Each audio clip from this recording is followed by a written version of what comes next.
Our team manages a large population of patients with brain tumours from diagnosis through surgery and post-operative care. We designed this system and implemented it using ChatGPT and CORTEX in order to try to improve that patient pathway. So to start, we will log in using a patient account, which we set up for these patients in clinic, and we can see that we have access to any previous conversations we've had, as well as instructions to install this as an application.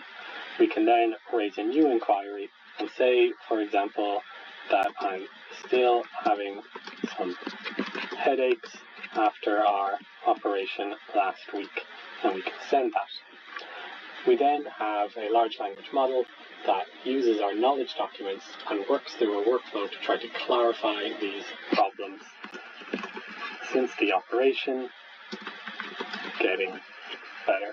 And it will continue to ask questions to try to determine exactly what's happening and to rule out any concerning other symptoms until it can put together a clear problem statement that it has developed with the patient. Once it has that, we can then endorse this, and it sends that to the clinical team, as well as putting together some initial draft advice based on our protocol and patient documents.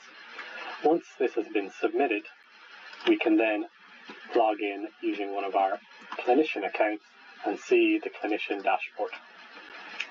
And here we have access to a lot more information, and we can work down and find the conversation that we've just had, which is here.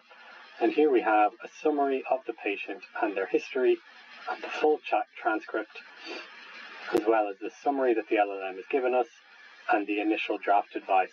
And we can review this, and down here we can make the review ours, and we can review our potential response, and then we can choose to either send this as is, or to send some updated text, or to reject it entirely and send the patient an alert with some updated advice.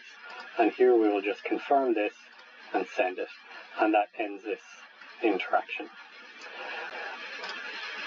And back here, if we look under our queue, we can see where there are some that are identified by our model as being either urgent or emergencies, which sends an alert to the clinical team in order to deal with these immediately.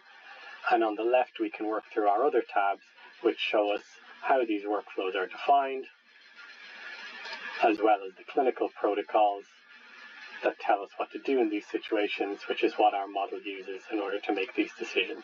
And these can all be updated as we go.